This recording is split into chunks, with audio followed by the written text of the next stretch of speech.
মহিমান্বিত ভাগ্য রজনীতে আল্লাহর নৈকট্য লাভের আশায় মুসল্লিদের ইবাদত। পবিত্র শবে বরাতে মসজিদে মসজিদে জিকির আজকার, পরিশুদ্ধ জীবন ও পাপ মোচনের প্রার্থনা।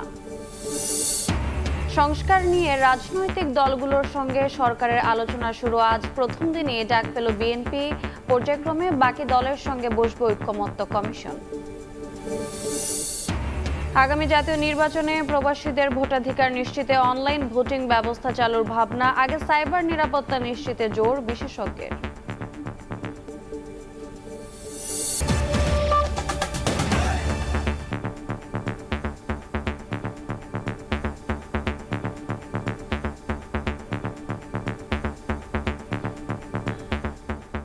ভোরের সময়ের সঙ্গে আছি আমি রোজা চৌধুরী।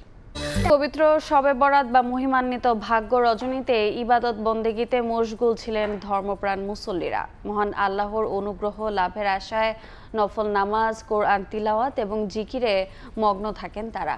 পরিশুদ্ধ জীবন ও পাপ মোচনের প্রার্থনা করেন মুসল্লিরা। সৌভাগ্য আর অশেষ রহমতের সাথে রমজানের আগমনের বার্তা নিয়ে বছর ঘুরে আবার আসে ভাগ্য রজনী শবে বরাত। কোরআন হাদিসের হিসাব মতে আরবি শাবান মাসের 14 তারিখ দিবাগত রাত শুক্রবার মাগরিবের নামাজের পর শুরু হয় এই ভাগ্য রজনী। বাইতুল মোকাররম জাতীয় মসজিদে ভিড় করেন হাজারো মুসল্লি। জামাতে মাগরিব ও এশার নামাজ আদায় করেন মুসল্লিরা। একই সঙ্গে চলে দিনই নানা আলোচনা। দেশ ও জাতির কল্যাণ কামনা সহ সৃষ্টিকর্তার কাছে চাওয়া হয় ক্ষমা। পাপ মোচনের আশায় মহান আল্লাহর দরবারে হাত তোলেন সবাই। আল্লাহ পাক যেন আমাদেরকে সমস্ত গুনাহ থেকে আল্লাহ আমাদেরকে মাফ করে, এই দোয়াই সবাই কাছে করি। দেশের জন্য শান্তি আসুক সেই কামনাই করতেছি। ন্যায় নীতি অনুসরণ করতে হবে, হালাল হারাম মেনে চলতে হবে, তাহলে জীবন সুন্দর হবে। শবে বরাতের ফজিলত নিয়ে বিশিষ্ট আলেমদের আলোচনার পাশাপাশি সার্বিক কল্যাণ কামনায় কথা বলেন ধর্ম উপদেষ্টাও। আসুন না আগামী দিনগুলোতে আমরা আমার এই প্রিয় মাতৃভূমি বাংলাদেশকে সুখী, সমৃদ্ধশালী, স্থিতিশীল একটা দেশ হিসাবে পরিণত করি। সারারাত নফল নামাজ, পবিত্র কুরআন তিলাওয়াত ও জিকিরের মধ্য দিয়ে পাপ মোচনের পাশাপাশি আল্লাহ তাআলার সন্তুষ্টি অর্জিত হবে, এমনটাই প্রত্যাশা ধর্মপ্রাণ মুসল্লিদের। ওমর ফারুক, সময় সংবাদ। পবিত্র শবে বরাতে সারা দেশে মসজিদে মসজিদে জিকির আজকারে মগ্ন ছিলেন মুসল্লিরা। কোরআন ও সুন্নাহর আলোকে জীবন গড়ার প্রত্যয় ব্যক্ত করেন তারা। যত পাপী হোক, খালিশ দিলে তওবা করলে ফেরাবেন না মহান আল্লাহ। তাই তো দুহাত তুলে সৃষ্টিকর্তার দরবারে অঝরে কান্না। আরবি শাবান মাসের 14 তারিখ দিবাগত রাত ইসলামী শরীয়ত অনুযায়ী মহিমান্বিত রজনী। কোরআনুল কারিমের ভাষায় একে বলা হয় লাইলাতুল মুবাররাকা বা বরকতময় রাত। হাদিসের ভাষ্য মতে আল্লাহর নৈকট্য লাভের আশায় মুহাম্মদ সাল্লাল্লাহু আলাইহি ওয়াসাল্লাম এই রাতে দীর্ঘ সেজদায় সারা রাত নামাজ আদায় করতেন। এছাড়া জিকির আজগারে মশগুল থাকতেন। তারই অনুসরণে ধর্মপ্রাণ মুসল্লিরাও একইভাবে ধর্মীয় রীতিনীতি মেনে মশগুল থাকেন ইবাদত বন্দেগীতে। শুক্রবার রাতে দেশের মসজিদে মসজিদে ঢল নামে মুসল্লিদের। তাদের বিশ্বাস মহান আল্লাহ তাআলা বান্দাদের ওপর দয়া ও ক্ষমার ওসিলা তালাশ করেন। তাই তার সমীপে জীবনের জানা অজানা গুনাহ ও রোগ থেকে মুক্তি পেতে তাদের আরজি। দোয়া চাইছি যাতে আমরা সবাই একসাথে থাকতে পারি, সবাই দেশে শান্তি হোক এবং সবাই মুসলমানরা ঐক্যবদ্ধ থাকে। যারা মৃত্যুবাসী আছে সকলে যে আল্লাহ তাদেরকে নসিব করুক, তাদের কবর আযাব মাফ করুক। সুষ্ঠুভাবে শান্তি শৃঙ্খলার সাথে দেশটা চলে, সাধারণ মানুষ জনসাধারণ যে ঠিকঠাকভাবে চলতে পারে, জিন্দেগিটা যেন বরকতময় হয়, আল্লাহ তাআলা যেন আমাদের জিন্দেগিটাকে মোবারক করে দেয়। শুকর আদায় করি রব্বুল আলামিনের কাছে যে এইভাবে যেন আমরা প্রতি স্থানে প্রতি জায়গায় যেন শান্তশিষ্টভাবে আমরা ইবাদত করতে পারি। মসজিদগুলোতে মিলাদ, কিরাত, ইসলামী সঙ্গীত ও ধর্মীয় আলোচনারও আয়োজন চলে থেমে থেমে। কোরআন ও সুন্নাহর আলোকে জীবন গড়ার প্রত্যয় ব্যক্ত করেন মুসল্লিরা। মানুষ যেন সুখে শান্তিতে থাকতে পারে, দেশের মঙ্গল কামনায় এই দোয়াই করলাম আল্লাহর কাছে। আল্লাহর রাজি করতে পারবো, তখন আমি কবরে যাওয়ার সাথে সাথে আমি একটা জান্নাতের ফয়সালা করে দেব। নিজের জন্য, পরিবারের জন্য, এলাকাবাসীর জন্য, দেশের জন্য, সারা পৃথিবীর মুসলমানের জন্য দোয়া করব। ইবাদত বন্দেগীর পর কবরস্থানে গিয়ে বাবা মা সহ স্বজনদের আত্মার মাগফিরাত কামনায় জিয়ারত ও দোয়া করেন মুসল্লিরা। এছাড়া পরদিন ফজিলতপূর্ণ রোজা রেখেও ধর্মীয় নানা আচারে কাটাবেন তারা। সাহাল আব্দুল্লাহ আলভি, সময় সংবাদ। অন্য প্রসঙ্গ, ডিসেম্বরে জাতীয় নির্বাচন ধরেই প্রস্তুতি নিচ্ছে বিএনপি। আর সব মামলা প্রত্যাহার হলে ভোটের আগেই দেশে ফিরবেন তারেক রহমান। সময় সংবাদকে দেয়া একান্ত সাক্ষাৎকারে একথা বলেছেন বিএনপি মহাসচিব মির্জা ফখরুল ইসলাম আলমগীর। চলতি মাসেই নির্বাচনের রোড ম্যাপও প্রত্যাশা করেন তিনি। মহাসচিবের বিশেষ সাক্ষাৎকার নিয়েছেন আহমেদ সালেহিন। ক্যামেরায় ছিলেন রেজাউল হক রিপন ও মিজানুর রহমান। তো গণতন্ত্র পুনরুদ্ধারের জন্য লড়াই আপনারা করে যাচ্ছেন, সেই কারণে আপনি বারবার বলেন সবকিছু সংকট সমাধানের একটাই উপায় নির্বাচন। প্রধান উপদেষ্টার সঙ্গে বৈঠক করেছেন, সেখানেও কিন্তু আশ্বস্ত হয়েছেন বলে আপনি জানিয়েছিলেন যে ডিসেম্বর নাগাদ নির্বাচন হয়, যেটা আপনাদের দাবি ছিল যে এই বছরের মধ্যে নির্বাচন। আপনারা স্যার কতটুকু আশ্বস্ত হয়েছেন? না, এখানে ওনাদের সাথে আলোচনা করে যেটা সুনির্দিষ্ট কিছু না বললেও ওনারা এই কথা বলেছেন যে ডিসেম্বরের মধ্যে তার নির্বাচন করার সব প্রস্তুতি নিচ্ছেন। হ্যাঁ, সেই নির্বাচনে স্যার আপনাদের প্রস্তুতি কতটুকু? নির্বাচনের জন্য সবসময় প্রস্তুত থাকি, আন্দোলন করি, সাথে নির্বাচনের জন্য প্রস্তুত থাকি। সেই জন্যে আমরা আপনার মনে করি যে আমরা নির্বাচনের জন্য অবশ্যই প্রস্তুত আছি। ডিসেম্বরের মধ্যে নির্বাচন হবে এটি আমরা আশা করব, প্রত্যাশা করব। নির্বাচন কমিশনার বলেছেন যে আমরা প্রস্তুত থাকব, আমরা কাজ শুরু করেছি এবং ডিসেম্বরকে কেন্দ্র করে কাজ শুরু করেছে। রাজনৈতিক মামলা প্রত্যাহার কিন্তু এখনো হয়নি। বিএনপির ভারপ্রাপ্ত চেয়ারম্যানের বিরুদ্ধে কিন্তু বেশ কয়েকটা মামলা এখনো রয়ে গেছে। তার দেশে ফেরার আমরা তো বলছি আমরা আইনগত প্রক্রিয়ার মধ্য দিয়ে তার মামলাগুলো শেষ করার চেষ্টা করছি। সেই জন্য সময় লাগছে, শেষ হয়ে যাবে, আমরা আশাবাদী। এটা কোনো ইস্যু হবে না। কবে নাগাদ তারেক রহমান সাহেব আসতে পারেন দেশে? এটা নির্ভর করবে তার মামলা মোকদ্দমাগুলো এবং সার্বিক পরিস্থিতির উপরে। ইনশাআল্লাহ নির্বাচনের আগে তো অবশ্যই আসবেন। যে টানাপোড়েন শুরু হয়েছে ভারতের সঙ্গে বাংলাদেশের, আসলে অনেক নানা বিষয়ে বিএনপিকে অনেক সময় বলা হয় যে ভারতের বন্ধু না, একটা পক্ষ এস্টাবলিশ করার চেষ্টা করে। আপনারা এখানে কি বলবেন? গত বছরগুলোতে, সময়গুলোতে আমাদের বিরুদ্ধে ভারত থেকে বলা হচ্ছে আমরা ভারতের শত্রু, আমরা এই আপনার ভারতের সঙ্গে সম্পর্ক ভালো হতে দিই না, বা ভারত যখন ক্ষমতায় ছিলাম ভালো করিনি। আবার এখন অনেকে বলছে যে আমরাই নাকি আপনার ভারতের মিত্র। মজার ব্যাপারটা হচ্ছে যে আমরা লড়াই করলাম 15 বছর ধরে ভারতীয় সম্প্রসারণবাদের বিরুদ্ধে, ভারতের ইন্টারফারেন্সের ব্যাপারে আমরা সংগ্রাম করেছি এবং ভিকটিমস আমরা হয়েছি সবচেয়ে বেশি। সেই ক্ষেত্রে আমাদেরকে যখন আপনার মূল্যায়ন করা হয় সেইভাবে, কতটুকু সঠিক সেটা আপনারা মূল্যায়ন করবেন। তবে একটা জিনিস আমরা খুব পরিষ্কার করি, ভারতের ভুলটা ভারতের। ভারত আজকে যে অবস্থায় বাংলাদেশ সম্পর্ক ক্ষেত্রে দাঁড়িয়েছে সম্পূর্ণ দায়ী ভারত। কারণ ভারত একটা মাত্র দলের উপর নির্ভর করেছিল এই দেশে তাদের সম্পর্ক উন্নয়নের ক্ষেত্রে। এই বিষয়গুলোই আপনার ভারতকে বাংলাদেশের মানুষের কাছ থেকে দূরে ঠেলে দিয়েছে। আর দায়িত্বটা ভারতের যে বাংলাদেশের মানুষের সঙ্গে সম্পর্ক তৈরি করা, বাংলাদেশের সঙ্গে সম্পর্ক তৈরি করা। কারণ এখনও শেখ হাসিনাকে সেখানে আশ্রয় দেওয়া, আওয়ামী লীগের নেতাদেরকে সেখানে আশ্রয় দেওয়া, যারা এখানে হত্যা করে তাদেরকে আশ্রয় দেওয়া, এটা তো সুসম্পর্ক তৈরি করছে না। সুতরাং ভারতের উচিত হবে এই জিনিসকে বিবেচনা করে অবিলম্বে তাদেরকে বাংলাদেশের হাতে অর্পণ করা এবং তাদের বিচার ব্যবস্থা করা।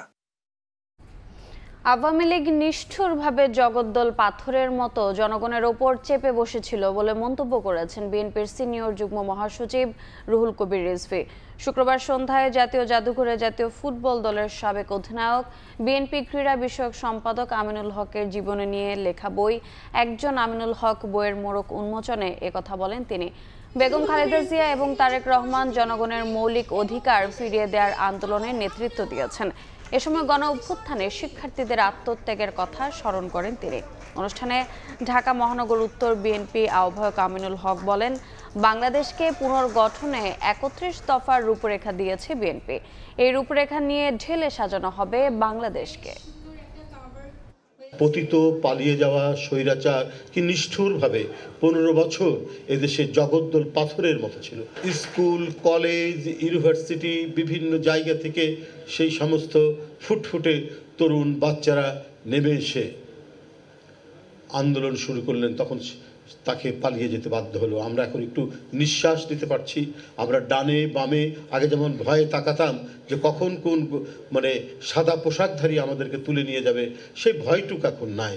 যারা তারেক রহমান যেভাবে বাংলাদেশের মানুষের কল্যাণের জন্য, উন্নয়নের জন্য, গণতন্ত্র প্রতিষ্ঠার জন্য আমাদের যে 31 দফার যে একটি রূপরেখা দিয়েছেন, সেই রূপরেখার মাধ্যমে, সংস্কারের মাধ্যমে বাংলাদেশকে আমরা নতুনভাবে ঢেলে সাজাবো। জাতীয় নির্বাচনের আগে জুলাই গণহত্যার বিচার ও প্রয়োজনীয় সংস্কার চান জামায়াতে ইসলামীর আমির। আলাদা অনুষ্ঠানে সেক্রেটারি জেনারেল অভিযোগ করেন, নতুন করে জামায়াতের বিরুদ্ধে ষড়যন্ত্র চলছে। 2 যুগেরও বেশি সময় পর সমাবেশ, নেতাকর্মীদের মধ্যে তাই বাড়তি উচ্ছ্বাস। মিছিল আর স্লোগানে মুখর নরসিংদী। শুক্রবার বিকেলে সাটিরপাড়া কালীকুমার উচ্চ বিদ্যালয় মাঠে আয়োজন করা হয় জামায়াতে ইসলামীর জনসভা। স্থানীয় নেতাদের পাশাপাশি বক্তব্য রাখেন কেন্দ্রীয় নেতারা। বিদেশে পলাতক ফ্যাসিস্ট শেখ হাসিনা ও তার দোসরদের ফিরিয়ে এনে দ্রুত বিচার কার্যকরের দাবি জানান তারা।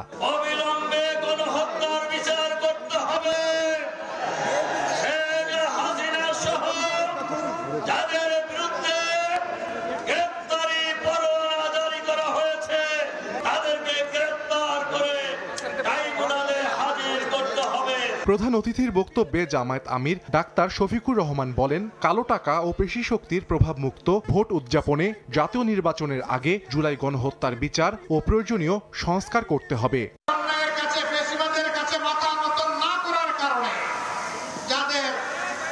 নিবন্ধন কেড়ে নেওয়া হলো, তাদের নিবন্ধনটা পরিবর্তনের সাথে সাথে তাদের হাতে ফেরত দেওয়া উচিত ছিল। আমরা সরকারের কাছে দাবি জানাচ্ছি, অবিলম্বে আমাদের পাওনা আমাদের কাছে ফেরত দিন। প্রত্যেকটি গণহত্যাকারীকে দেশে হোক বিদেশে হোক পাকড়াও করে ট্রাইব্যুনালের হাতে তুলে দিতে হবে। খুনিদের বিচার করতে হবে, প্রয়োজনীয় সংস্কার সাধন করতে হবে, তারপরে একটা সুষ্ঠু নির্বাচনও দিতে হবে। এই 3টা দাবি আমার দাবি নয়, এটা জনগণের দাবি। এদিকে মুন্সিগঞ্জের সিরাজদি খানে প্রীতি সমাবেশে দলটির সেক্রেটারি জেনারেল অধ্যাপক মিয়া গোলাম পরোয়ার অভিযোগ করেন, জামায়াতের অগ্রযাত্রাকে আটকাতে নতুন করে ষড়যন্ত্র হচ্ছে। বাংলাদেশের বিরুদ্ধে যেমন ষড়যন্ত্র ছিল, এখন নতুন করে এটা খেয়াল রাখতে হবে, আমাদের পথ কিন্তু কুসুমাস্তীর্ণ হয়নি, এখনো কণ্ঠকাকীর্ণ। এখনো ইসলামী ছাত্র শিবির এবং জামায়াত ইসলামের বিরুদ্ধে এই নতুন বাংলাদেশের স্বপ্ন আমরা যারা দেখছি, আমাদের বিরুদ্ধে কিন্তু নতুন করে ষড়যন্ত্র শুরু হয়েছে। 24-এর বিপ্লব ও ছাত্র জনতার আত্মত্যাগ সমুন্নত রাখতে জামায়াতে ইসলামী আপোষহীন থাকবে বলেও ঘোষণা দেন জামায়াতের সেক্রেটারি জেনারেল। ষড়যন্ত্রের নানা উইং তারা খুলছে। সাহাল আব্দুল্লাহ আলভি, সময় সংবাদ। স্থানীয় নির্বাচনের আগে যে দল জাতীয় নির্বাচন চাচ্ছে, সে দল জনগণের আকাঙ্ক্ষার সঙ্গে সুবিচার করছে না বলে মন্তব্য করেছেন জাতীয় নাগরিক কমিটির আহ্বায়ক নাসির উদ্দিন পাটোয়ারি। শুক্রবার সন্ধ্যায় রাজধানীতে জাতীয় নাগরিক কমিটির কেন্দ্রীয় কার্যালয়ে পবিত্র শবে বরাত উপলক্ষে জুলাই অভ্যুত্থানে নিহতদের আত্মার মাগফিরাত কামনা করে দোয়া মাহফিলে এ মন্তব্য করেন তিনি। আরও বলেন, প্রান্তিক মানুষের সেবা নিশ্চিতে স্থানীয় সরকার নির্বাচন খুবই জরুরি।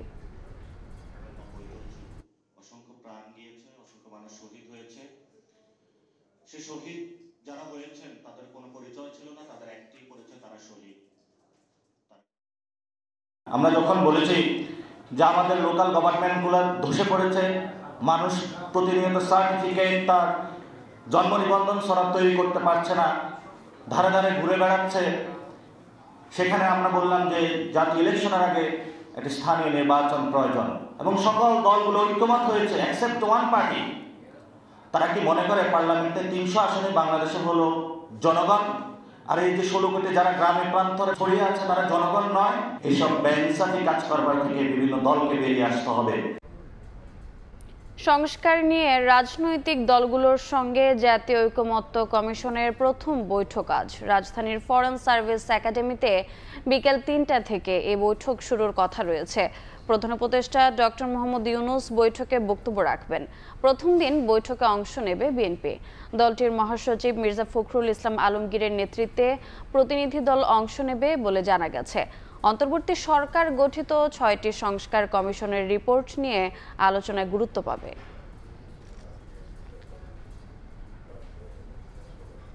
গণহত্যার অপরাধে শেখ হাসিনার বিচার করতে না পারলে ক্ষমা করবে না দেশের মানুষ। আরব আমিরাত ভিত্তিক সংবাদ মাধ্যম দ্য ন্যাশনালকে দেওয়া সাক্ষাৎকারে কথা বলেছেন প্রধান উপদেষ্টা doctor Mohammad Yunus.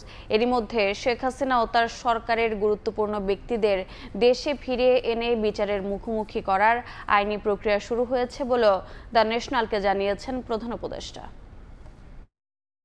She fled the country. She's in India. We sent notice to India that she should be repatriated. We are trying her because we have lots of evidences, including the UN High Commissioner's report on human rights. This is a testimonial to everything they have done. They have documented. The UN has documented in this, and we have stacks of evidences that what she and her government and her immediate people, supporters have done to the country. So we already started the legal process. So we are hoping that the legal process will continue and will bring her to the justice. It has to happen, otherwise people will not forgive us. আগামী জাতীয় নির্বাচনে প্রবাসী বাংলাদেশিদের ভোটাধিকার নিশ্চিতে postal ব্যালটের পরিবর্তে online voting ব্যবস্থা চালুর চিন্তা ভাবনা চলছে। প্রযুক্তি বিশেষজ্ঞ বলছেন অনলাইনে ভোট নেওয়া সম্ভব, তবে তার আগে সাইবার নিরাপত্তা নিশ্চিত করতে হবে। আর রাজনীতি বিশেষজ্ঞ বলছেন গণতান্ত্রিক চর্চা মজবুতে 1.5 কোটির বেশি প্রবাসীকে ভোটের আওতায় আনা জরুরি। বিস্তারিত কাউসারা চৌধুরীর রিপোর্টে। বিদেশে দিনরাত পরিশ্রম করে দেশে রেমিটেন্স পাঠাচ্ছেন প্রবাসীরা। তাদের কষ্টার্জিত অর্থ বৈদেশিক মুদ্রার অন্যতম উৎস। 1.5 কোটিরও বেশি বাংলাদেশের নাগরিক দেশের বাইরে থাকেন, যারা সবাই ভোট দেওয়ার যোগ্য। এই ভোটার সংখ্যা গড় হিসেবে 37টি সংসদীয় আসনের মোট ভোটারের সমান, কিন্তু তারা ভোট দিতে পারেন না। ভোট দেওয়ার জন্য 2008 সাল থেকে পোস্টাল ব্যালট সুবিধা চালু থাকলেও তা জানেন না বেশিরভাগ প্রবাসী। না, আমরা তো জানি না, কোনো সময় শুনিও না এইসব। অনেক বছর ধরে আমরা বিদেশে আছি, কিন্তু আজ পর্যন্ত বিদেশে বসে কোনো ভোট দিতে পারিনি। তারা জানান পোস্টাল ব্যালটে ভোট দেওয়ার প্রক্রিয়া জটিল ও সময় সাপেক্ষ। মিলছে না ছাড়াও দ্বাদশ জাতীয় নির্বাচনে ভোট দিতে আবেদন করেন মোটে 409 জন। যদি সরকার আমাদের জন্য এরকম কোনো সুযোগ সুবিধা করে থাকে তাহলে আমরা অবশ্যই ভোট দেওয়ার জন্য ইচ্ছুক। সরকার যদি কোনো সহজ পদ্ধতি করে তাহলে আমরা ভোট দিতে ইচ্ছুক। অবশ্যই আমরা বিদেশে বসে ভোট দিতে চাই। তাই পোস্টাল ব্যালটের পরিবর্তে অনলাইন ভোটিং চালুর সুপারিশ করেছে নির্বাচন ব্যবস্থা সংস্কার কমিশন। প্রযুক্তি বিশেষজ্ঞ বলছেন সাইবার নিরাপত্তা শক্তিশালী করা ছাড়া এ পদ্ধতিতে ভোট গ্রহণ ঠিক হবে না। অনলাইনে যখন ভোটিং হচ্ছে তখন আপনার কিন্তু কোনো ভিজিবিলিটি নাই। ছোট্ট একটা কমান্ড দিয়ে 1 লক্ষকে 10-এ নিয়ে আসা সম্ভব। সফটওয়্যার যিনি পরিচালনা করছেন, যার ফুল অ্যাক্সেস আছে, ওনার ক্রেডিবিলিটি নিয়ে যদি প্রশ্ন থাকে তাহলে কিন্তু পুরো জিনিসটাই প্রশ্নবিদ্ধ হয়ে যাবে। গণতন্ত্রের ভিত্তি মজবুতে প্রবাসীদেরকে ভোটের আওতায় আনার পরামর্শ রাজনৈতিক বিশেষজ্ঞের। ভোট দান থেকে তারা যদি বঞ্চিত হয় তাহলে তাদের প্রতি অন্যায় করা হবে এবং গণতান্ত্রিক প্রক্রিয়াটা আমরা দেখব সুষ্ঠুভাবে এবং সুন্দরভাবে পরিচালিত হবে বলে আমরা মনে করি না। প্রবাসীদের ভোটার তালিকায় অন্তর্ভুক্ত করতে শিগগিরই 40টি দেশে কাজ শুরু করার কথা জানিয়েছে ইসি। কাউসারা চৌধুরী কুমু, সময় সংবাদ, ঢাকা। চট্টগ্রাম নগরের সড়কগুলো যেন মরণ ফাঁদ।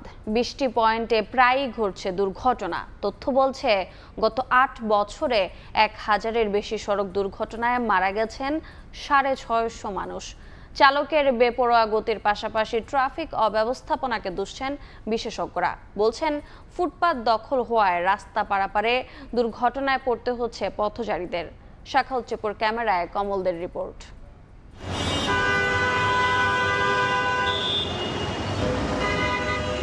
চট্টগ্রাম নগরীর ব্যস্ততম জিইসির মোড়।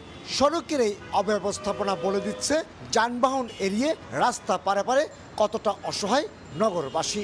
ট্রাফিক নিয়ন্ত্রণ ব্যবস্থা কার্যকর না থাকায় এভাবে রাস্তা পার হতে হয় পথচারীদের। গবেষণার তথ্য মতে 2017 সাল থেকে এ পর্যন্ত 1000-এর বেশি দুর্ঘটনায় সড়কে ঝরেছে প্রায় 650 প্রাণ। নিহতদের 58%ই পথচারী, আর 17% মোটরসাইকেল আরোহী। এছাড়া 10% থ্রি হুইলার, 8% ফোর হুইলার এবং 7% বাইসাইকেল চালক। পথচারীদের পারাপারের ব্যবস্থাগুলো যেমন অপ্রতুল, পাশাপাশি হাঁটা চলার জায়গাটা অপ্রতুল এবং তাদের ভিতরে সচেতনতার অভাবটাও রয়েছে। এবং চালক এখানে যেহেতু হেভি ভেহিকেল চলে, হেভি ভেহিকেলের সাথে পথচারীদের সংঘর্ষের হারটা এখানে অনেক বেশি। দুর্ঘটনা প্রবণ এলাকা হিসেবে পাহাড়তলির সিটি গেট, পতেঙ্গার খেজুরতলা, চরপাড়া ঘাট, ইপিজেড মোড়, বারুনি ঘাট, বারিক বিল্ডিং মোড়, টাইগার পাস সহ 20টি পয়েন্টকে চিহ্নিত করা হয়েছে। থানা হিসেবে সবচেয়ে ঝুঁকিপূর্ণ এলাকা নগরীর বায়েজিদ। শহরের 10টি ফুটওভার ব্রিজ থাকলেও ইপিজেড এলাকার 3টি এবং বাবা স্কুলের 1টি ছাড়া আর কোনো ফুটওভার ব্রিজ ব্যবহারে উদাসীন পথচারীরা। ইন্টারসেকশনগুলো এবং রোডের যে ডিজাইন, সেই ডিজাইনেও কিছু কিছু ক্ষেত্রে ত্রুটি কিন্তু আছে। তো সেগুলো আসলে ভালোভাবে ইনভেস্টিগেট করা দরকার, এই 20টা পয়েন্টের কোন পয়েন্টে কী ধরনের ত্রুটি আছে। এদিকে নগরীর সবগুলো গুরুত্বপূর্ণ ও ব্যস্ততম সড়কের ফুটপাত হকারদের দখলে, আবার রাস্তার একটি অংশে অবৈধ পার্কিংয়ের পাশাপাশি বেচাকেনায় ব্যস্ত ভ্যান গাড়ির পণ্য বিক্রেতারা। এমন বাস্তবতায় পথচারীকে বাধ্য হয়ে চলতে হয় মূল রাস্তায়। এতেও ঘটছে সড়ক দুর্ঘটনা। তবে ফুটপাত দখল কিংবা ত্রুটিপূর্ণ সড়ক ব্যবস্থার একক দায় নিতে রাজি নয় স্থানীয় প্রশাসন। ফুটপাতের উপরে যে দখল বেদখলের বিষয়টি, এটা আসলে ট্রাফিক পুলিশ কিংবা পুলিশের উপর ওইভাবে বর্তায় না। এটার জন্য এটাকে অমুক্ত করার জন্য, এটাকে পরিষ্কার করার জন্য কর্পোরেশনের একটা ভূমিকা আছে এবং কর্পোরেশন যখনই এটা উচ্ছেদ করার ক্ষেত্রে পুলিশের সহায়তা চায়, আমরা চট্টগ্রাম মেট্রোপলিটন পুলিশ সবসময় এটা সহযোগিতা দিয়ে থাকি। 60 বর্গ মাইলের এই নগরীতে ছোট বড় সড়ক রয়েছে 800 কিলোমিটারের বেশি। চালকের বেপরোয়া গতির পাশাপাশি ফুটপাত ছেড়ে পথচারীদের রাস্তায় নেমে আসার কারণে দুর্ঘটনায় প্রাণহানি যেমন বাড়ছে, ঠিক তেমনি এই দুর্ঘটনার দায় এড়াতে পারে না সরকারি সংস্থাগুলো। কারণ এই বন্দর নগরীর পুরো ট্রাফিক ম্যানেজমেন্টেই ত্রুটিপূর্ণ, এমনটি বলছেন বিশেষজ্ঞরা। কমল দে, সময় সংবাদ, চট্টগ্রাম। দীর্ঘদিন সংস্কার না হওয়ায় লক্ষ্মীপুর সদর উপজেলার হাজিরপাড়া চৌপল্লী সড়কের বেহাল দশা। কোথাও উঠে গেছে কার্পেটিং, কোথাও সৃষ্টি হয়েছে খানাখন্দ। শুষ্ক মৌসুমে ধুলা ও বর্ষায় জলাবদ্ধতায় ভোগান্তি আরও বাড়ে। তবে শিগগিরই সড়ক সংস্কারের কথা জানায় এলজিইডি। মাজহারুল আনোয়ার টিপুর রিপোর্ট। কোথাও উঠে গেছে কার্পেটিং, কোথাও বের হয়ে গেছে ইটের খোয়া। খানাখন্দ ভরা সড়কে হেলে দুলে চলছে যানবাহন। দীর্ঘদিন সংস্কার না হওয়ায় বেহাল দশা লক্ষ্মীপুর সদর উপজেলার হাজিরপাড়া চৌপল্লী 3 কিলোমিটার সড়কের। শুষ্ক মৌসুমে সড়কটিতে গাড়ি চললে ধুলায় ঢেকে যায় আশপাশ, আর বর্ষায় তৈরি হয় কাদা জলাবদ্ধতা। পাশাপাশি প্রায় ছোট বড় দুর্ঘটনায় আহত হচ্ছেন মানুষ। রাস্তার কন্ডিশনের কারণে শরীর বিষ ব্যথা, ডেলিভারি একটা রোগী যাইতে এই রাস্তা দিয়ে তো মারা যাবে। অনেকবার অ্যাক্সিডেন্ট হয়েছে রোডের কাছ থেকে। রোডের অবস্থা দেখেন কি অবস্থা, মানে আমরা না মরি বাঁচিয়েছি। ভাঙচুরি গাড়ির কিছু থাকে না, মানুষ আহত হয়। জায়গা হয়েছে 3 কিলো, যাইতে লাগে 2 ঘন্টা সময়। গাড়ির প্রত্যেকটা দৌড়া জয়েন্টে লড়ে। আবেদন যে যেন আমাদের সড়কটির কাজ, সংস্কার কাজ এবং প্রশস্তকরণের কাজ শেষ করে আমাদের দুর্ভোগটা যেন দূর করা হয়। তবে শিগগিরই সড়কটির সংস্কারের কথা জানায় এলজিইডি। এই সড়কে ইতিমধ্যে আমাদের আরসিবি প্রকল্প থেকে টেন্ডার হয়ে গেছে, ঠিকাদার নিযুক্ত হয়েছে। এটা কন্ট্রাক্ট ভ্যালু 5.5 কোটি টাকা প্রায়। আমরা লেআউট দিয়ে দিয়েছি, সহসায় কাজ আরম্ভ হয়ে যাবে। এলজিইডির তথ্য মতে নতুন প্রকল্পে সড়কটির প্রশস্ততা 12 থেকে 16 মিটারে সম্প্রসারিত করা হয়। মাজহারুল আনোয়ার টিপু, সময় সংবাদ, লক্ষ্মীপুর। ভোরের সময় আরও থাকছে। 1 কিলোর ভিতরে আপনার মানুষ নাকে হাত দেওয়া রাখতে পারে না। আমরা আমার বিয়ে দিতে পারি না, মাইয়ের বিয়ে দিতে পারি না। সরকার যেন অতি তাড়াতাড়ি। রাজনৈতিক পট পরিবর্তনের পর ব্যবসা প্রতিষ্ঠান বন্ধের প্রবণতা বাড়ছে। গত আগস্ট থেকে চলতি বছরের জানুয়ারি পর্যন্ত 6 মাসে বন্ধের জন্য আবেদন করেছে 152টি প্রতিষ্ঠান। এর মধ্যে 112টির নিবন্ধন বাতিল করেছে আরজিএসসি। উদ্যোক্তারা বলছেন, সুদের হার বৃদ্ধি, জ্বালানি সংকট সহ রাজনৈতিক স্থিতিশীলতা না আসায় ব্যবসা বন্ধ করতে বাধ্য হচ্ছেন অনেকে। এদিকে কর্মসংস্থানে নেতিবাচক প্রভাব ঠেকাতে ব্যবসা প্রতিষ্ঠান বন্ধের কারণ খতিয়ে দেখার তাগিদ অর্থনীতিবিদদের। উচ্চ সুদের হার, ঋণ প্রবাহে ধীরগতি, ডলার সংকটে কাঁচামালের ঘাটতিতে উৎপাদন ব্যয় বৃদ্ধি সহ নানামুখী প্রভাব মোকাবেলা করছে ব্যবসা উদ্যোগগুলো। পাশাপাশি আগের সরকারের সঙ্গে ঘনিষ্ঠ সম্পর্কে জড়িয়ে অনিয়ম দুর্নীতি করায় রাজনৈতিক পট পরিবর্তনের পর সীমিত হয়ে আসছে অনেকের ব্যবসার সুযোগ। কোম্পানি নিবন্ধনদাতা সরকারি সংস্থা আরজেএসসি সূত্র বলছে, গেল বছরের আগস্ট থেকে চলতি বছরের জানুয়ারি এই 6 মাসে কোম্পানি বন্ধ করতে চেয়ে আবেদন জমা পড়েছে 152টি। এর প্রেক্ষিতে 112টি কোম্পানির নিবন্ধন বাতিল করা হয়েছে। আর গেল বছরের ফেব্রুয়ারি থেকে জুলাই পর্যন্ত 6 মাসে বন্ধ হয়েছে 126টি প্রতিষ্ঠান। ব্যবসায়ীরা বলছেন, মূল্যস্ফীতি নিয়ন্ত্রণ করতে গিয়ে কেন্দ্রীয় ব্যাংক সুদের হার বাড়ানোয় তারা বিপাকে আছেন। এছাড়াও জ্বালানি সংকট ও পুরোপুরি রাজনৈতিক স্থিতিশীলতা ফিরে না আসায় কোম্পানি বন্ধের প্রবণতা বাড়তে পারে। ব্যবসা বন্ধ না হলে কোম্পানি ওয়াইন্ড আপ করা হয় না, কিন্তু ব্যবসা বন্ধ হলেই যে কোম্পানি ওয়াইন্ডিং আপ হবে তাও কিন্তু না।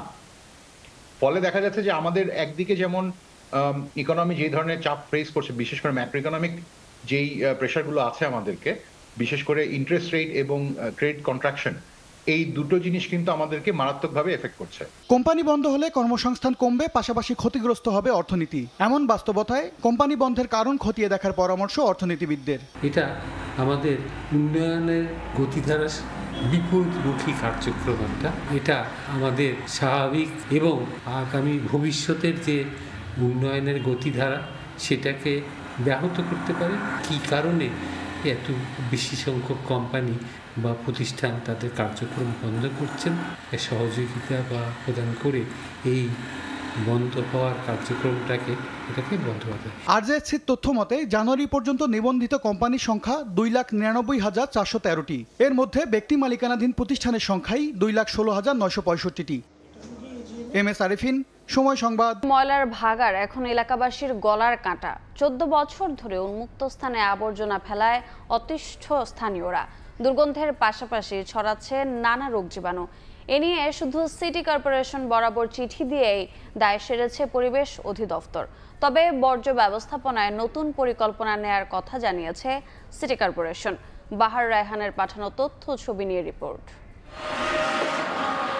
কুমিল্লার বিবির বাজার সড়কের ঝাঁকুনিপাড়া এলাকা, পাশে সিটি কর্পোরেশনের ময়লার ভাগাড়। প্রতিদিন নগরীর বিভিন্ন ওয়ার্ড থেকে শ্রমিকরা ময়লাবাহী ট্রাকে করে এখানে ফেলেন আবর্জনা। তবে 14 বছর ধরে উন্মুক্ত স্থানে আবর্জনা ফেলায় অতিষ্ঠ স্থানীয়রা। দুর্গন্ধের পাশাপাশি ছড়াচ্ছে নানা রোগ জীবাণু। এমনকি পরিবেশ দূষণের প্রভাব পড়েছে এলাকাবাসীর সামাজিক জীবনেও। 1 কিলোর ভিতরে আপনার মানুষ নাকে হাত দেওয়া রাখতে পারে না, আর মানুষের রোগ বালাই ভালো হইতেছে না। আরে গদ্দুরে কোনো থাউন জানা গন্ধ লাগে, মাসি মশার অভাব নাই। আমরা ফুল আমার বিয়ে দিতে পারি না, মাইয়ের বিয়ে দিতে পারি না। সরকার যেন অতি তাড়াতাড়ি এখান থেকে সরাই ফেলে, এখান থেকে নিয়ে আমরা অনেক সমস্যার ভিতরে আছি। এ নিয়ে শুধু সিটি কর্পোরেশন বরাবর চিঠি দিয়েই দায় সেরেছে পরিবেশ অধিদপ্তর। সিটি কর্পোরেশন আমাদের বলেছে এখানের মধ্যে একটা প্রকল্প নিচ্ছে, তারা প্রকল্প বাস্তবায়ন হলে এই সমস্যার সমাধান হবে বলে তারা আমাদেরকে অবহিত করে। পরিবেশ দূষণ ও জনদুর্ভোগ নিরসনে বর্জ্য ব্যবস্থাপনায় নতুন পরিকল্পনা নেওয়ার কথা জানায় সিটি কর্পোরেশন কর্তৃপক্ষ। জাইকা এবং 10 টাউন প্রজেক্টের কাজটা হলেই ইনশাআল্লাহ এখানে এই দুর্গন্ধ থাকবে না। আশা করি সব সমস্যার সমাধান হবে। কুমিল্লা সিটি কর্পোরেশনের 18টি ওয়ার্ডের বর্জ্য ফেলা হয় ঝাঁকুনিপাড়া ভাগাড়ে। সময় সংবাদ, কুমিল্লা। ফেনীর দাগনভূঞা উপজেলায় প্রায় 3 লাখ মানুষের বসবাস, অথচ প্রায় 1 যুগ আগে ভূমি অধিগ্রহণ হলেও এখনও নির্মাণ হয়নি ফায়ার স্টেশন। এ অবস্থায় ছোট বড় যে কোনো অগ্নিকাণ্ডে জানমালের নিরাপত্তার ঝুঁকি নিয়ে বাড়ছে উদ্বেগ। জুলহাস তালুকদারের ক্যামেরায় বখতিয়ার মুন্নার রিপোর্ট। ফেনী শহর থেকে 25 কিলোমিটার দূরত্বে দাগনভূঞা উপজেলায় 50,000-এরও বেশি পরিবারের জনসংখ্যা প্রায় 3 লাখ। এই বিশাল জনগোষ্ঠীর জানমালের নিরাপত্তায় নেই ফায়ার সার্ভিস স্টেশন। 2010-11 অর্থ বছরে এখানে ফায়ার সার্ভিস স্টেশন নির্মাণের উদ্যোগ নেওয়া হয়। 2014 সালে ফেনী নোয়াখালী আঞ্চলিক মহাসড়কের পাশে দাগনভূঞায় 22,21,005 টাকায় 33% জায়গা অধিগ্রহণ করা হয়। 2022 সালে আগের প্রকল্পের আওতায় দাগনভূঞা স্টেশনটির লোকবল নিয়োগ দেওয়া হয় 13 জন, কিন্তু সেখানে স্টেশন না থাকায় নিয়োগপ্রাপ্তরা কাজ করছেন ফেনীর এই ফায়ার সার্ভিস স্টেশন সহ বিভিন্ন স্টেশনে। এই জনপদে কোথাও অগ্নিকাণ্ড হলে ফেনী শহর থেকে আসতে হয় ফায়ার সার্ভিসকে। দূরত্ব বেশি হওয়ায় এবং দেরিতে পৌঁছানোর কারণে ক্ষয়ক্ষতির পরিমাণ বেড়ে যায় কয়েক গুণ। এতে সর্বশান্ত হচ্ছেন ক্ষতিগ্রস্ত পরিবার ও ব্যবসায়ীরা। আগুন লাগার পরে আমরা সাথে সাথে ফায়ার সার্ভিসে খবর দিয়েছি, থানা প্রশাসনে খবর দিয়েছি, কিন্তু ফায়ার সার্ভিস আসতে এত সময় নিয়েছে যে ততক্ষণে আমার দোকানের সকল মালামাল, ইলেকট্রনিক্স মালামাল পুড়ে ছাই। দেখা যাচ্ছে 1-2 ঘন্টা পরে ফায়ার স্টেশন আমাদেরকে সার্ভিস দিতে আসে, এর ফাঁকে আগুন লাগি সব ছাই হয়ে যায়। দাগনভূঞাতে একটা ফায়ার স্টেশন স্থাপন করে দাগনভূঞাবাসী জানমাল যেন নিরাপত্তা যেন এখানে করা হয়। নতুন প্রকল্প অনুমোদনের অপেক্ষার কথা জানান ফায়ার সার্ভিসের জেলা কর্মকর্তা। 33% একটা জায়গা আমরা অধিগ্রহণ করা হয়েছে। পরবর্তীতে এটাকে আবার 1 একর করার জন্য আবার নতুন ডিপিপিতে এটা একটা নতুন প্রকল্পে এটা স্থান পেয়েছে এবং এটা চূড়ান্ত অনুমোদনের জন্য একনেকের থেকে অনুমোদন পাওয়ার জন্য চূড়ান্ত পর্যায়ে আছে। ফেনী ফায়ার সার্ভিসের তথ্য মতে দাগনভূঞায় গত বছরে 19টি অগ্নিকাণ্ডের ঘটনায় ক্ষতির পরিমাণ প্রায় 30 লাখ টাকা। বখতিয়ার মুন্না, সময় সংবাদ, ফেনী। এক সময়ে জলাবদ্ধতা, আরেক সময় খরা, দুই মিলে এবছর নির্ধারিত সময়ে বীজতলা তৈরি করতে না পারায় চাঁদপুরে পিছিয়ে যায় বোরো আবাদ। বর্তমানে সংকট কেটে যাওয়ায় ধান চাষে ব্যস্ত কৃষক। তারপরও উৎপাদন ও ন্যায্য মূল্য নিয়ে দুশ্চিন্তায় তারা। নাইমুল ইসলাম নীরবের ছবিতে ফারুক আহমদের রিপোর্ট। গত বছরের বন্যা ও বৃষ্টিতে জলাবদ্ধতা তৈরি হয় চাঁদপুর সেচ প্রকল্পে। আবার খাল বন্ধ থাকায় পানি প্রবাহ বন্ধ হয়ে যায় বেশ কিছু এলাকায়। এসব কারণে নির্ধারিত সময়ে বীজতলা তৈরি করতে না পারায় পিছিয়ে যায় বোরো আবাদ। তবে জলাবদ্ধতা কমে যাওয়ায় ও সেচ খালে পানি আসায় ধান চাষে ব্যস্ত কৃষক। বর্তমানে বীজতলা থেকে চারা উঠিয়ে রোপণ করা হচ্ছে খেতে। তারপরও দুশ্চিন্তায় কৃষক। তারা বলছেন দেরিতে আবাদ শুরু করায় একদিকে উৎপাদন কমার শঙ্কা রয়েছে, অন্যদিকে বেড়েছে কৃষি উপকরণের দামও। পানি পড়তে দেরিতে দিছে, এই জন্য আরো 1 মাস আগে আমরা রোয়া রুইতে দিলাম। কি করবো, মোটা ধান লাগাইতেছি, আলুর দাম বেশি, পানির দাম বেশি, বীজের দাম বেশি। নদীর পানি দেরি আছে, দেরি হয় না, মনে করেন দালা রুইতে আছি, এখনো রোয়া মনে করেন শেষ না। এখন তো ধান বসে যেত, আরো 8-10 দিন আগে যদি পানিটা পাইতাম। কৃষি বিভাগ বলছে মধ্য ফেব্রুয়ারির মধ্যে চারা রোপণ করতে পারলে মিলতে পারে আশানুরূপ ফলন। আমাদের যে লক্ষ্যমাত্রা বোরো আবাদের, লক্ষ্যমাত্রার প্রায় 98% জমিতে ইতিমধ্যে বোরো আবাদ সম্পন্ন হয়েছে। পানি উন্নয়ন বোর্ড বলছে খনন কাজ শেষ করায় আগামীতে সেচ সংকট হবে না। আর জলাবদ্ধতা নিরসনে দীর্ঘমেয়াদী পরিকল্পনার কথা জানায় জেলা প্রশাসন। আগামী অর্থবছরেও যে সমস্ত খালে ইরিগেশনের সমস্যা আছে এবং খালসমূহ ভরাট হয়ে গেছে, ক্রমান্বয়ে আমরা এই খালসমূহ খনন করব। আশা করি যে আমরা এখন যে ধরনের কর্মপদ্ধতি নিয়ে আমরা আগাচ্ছি, হয়তো আগামী 2 বছর বা 3 বছর পরে এটা সুফল পাবে। কৃষি বিভাগের তথ্য মতে চাঁদপুর সেচ প্রকল্পে এবছর 20,000 হেক্টর জমিতে বোরো আবাদের লক্ষ্যমাত্রা নির্ধারণ করা হয়েছে। ফারুক আহমদ, সময় সংবাদ, চাঁদপুর। মাঠ পর্যায়ে লবণ উৎপাদন যতই বাড়ছে ততই কমছে দাম। মৌসুমের শুরুতে প্রতিমন লবণ 260 থেকে 280 টাকা বিক্রি হলে তা এখন নেমে এসেছে 200 টাকায়। এতে প্রতিমনের বিপরীতে চাষিদের লোকসান হচ্ছে 150 থেকে 170 টাকা। এই অবস্থায় ন্যায্য মূল্য না পেয়ে দিশেহারা তারা। তবে লবণের দাম কমে যাওয়ার বিষয়টি মনিটরিং করা হচ্ছে জানিয়েছে বিসিক। মোহাম্মদ ফরাজের ক্যামেরায় বিস্তারিত জানাচ্ছেন সুজাউদ্দিন রুবেল। কক্সবাজার সমুদ্র উপকূলের ঘোনারপাড়া এলাকার চাষি জকির মিয়া এবার 10 কানি জমিতে লবণ চাষ করেছেন। আবহাওয়া অনুকূলে থাকায় উৎপাদনও ভালো হচ্ছে, কিন্তু প্রতি মাসে মাঠ পর্যায়ে লবণের দাম কমে যাওয়ায় চরম হতাশ তিনি। তাল আলোক করলে আবার লবণের দাম কম দেব, বেশি তাকিলেও কি না, আবার তো গরিব গন্ডা মানুষ, আমফাড়া মানুষ আবার নচিনি, তা আবার বেশি গুণাবিগই হলে তা সাই মতো আবার লবণের দাম কমে যাবে। একই অবস্থা হায়দারপাড়া লবণ চাষিদের। তারা বলছেন প্রতিমন লবণ উৎপাদনের বিপরীতে খরচ হয় 350 টাকার বেশি, কিন্তু দফায় দফায় লবণের দাম কমে যাওয়ার কারণে দুশ্চিন্তায় চাষিরা। মৌসুমের শুরুতে প্রতিমন লবণ 280 থেকে 260 টাকায় বিক্রি হলেও তা এখন নেমে এসেছে 200 টাকায়। সিন্ডিকেট করেই দাম কমিয়ে দেওয়া হচ্ছে অভিযোগ তাদের। দ্বিতীয় মাস তাইর ভাই দেয় 80 মন, দাম পাইতে 220 টাকা ঘুরিয়ে 30 টাকা 20 টাকা। এখন তৃতীয় মাসের মধ্যে লবণ উঠে হালকা সিজনও ভালো হয়ে লবণ দাম একদম কম। আমরা লবণ উৎপাদন করতে পারি আর লবণ বিক্রি করতে পারি না, দাম অবস্থা খারাপ।